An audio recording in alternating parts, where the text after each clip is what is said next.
இந்த பல நேரங்களில் வந்து என்ன பண்ணுவாங்கன்னா இவங்க தான் பேசிட்டு இருப்பாங்க. அது இப்ப புதுசா வந்து பாத்தீங்கன்னா ஒரு நிறைய சேனல் என்ன பண்றாங்கன்னா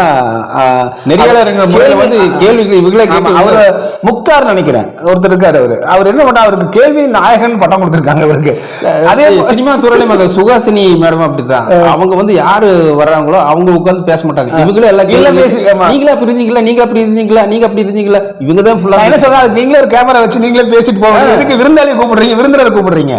அந்த முக்தார் வந்து பாத்தீங்கன்னா என்ன பண்றாருன்னா, இப்ப உங்களை உட்கார வச்சுட்டு நீங்க இப்படி பண்ணீங்களே சரியாங்களா, அது அந்த பொம்பளை கேஸ் நீங்க மாட்டினீங்களாமே, ஏங்க அந்த படத்தை நீங்க சூரிய அடிட்டாங்களாமே கேட்டுட்டே இருக்கிறது, நீங்க பதில் சொல்ல வருவீங்கல்ல அதை கட் பண்ணிடுறது.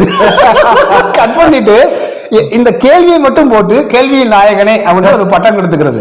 சோ இது போன்ற ஒரு அவலமான சூழல் வந்து இன்னைக்கு அடுத்த முறை வரவே மாட்டாங்க, அவங்க சோர்ஸும் இருக்காது அவருக்கு, அது தேவையில்லை அவங்களுக்கு அந்த நேரத்துக்கு பரபரப்பு. அப்புறம் அவங்கள வந்து பாத்தீங்கன்னா 4 பள்ளிக்கூடங்களுக்கு தலைமை தாங்க கூப்பிடுறது, கேள்வியின் நாயகன் வந்துட்டாருன்னு மாணவ மாணவிகளை வரிசையை நிக்க வச்சு வரவேற்று மேடையில் கூட்டிட்டு போறதுங்கிற மாதிரியான ட்ரெண்ட் வந்து இதுக்கும் பத்திரிகை ஜேர்னலிசத்துக்கு சம்மந்தமே கிடையாது.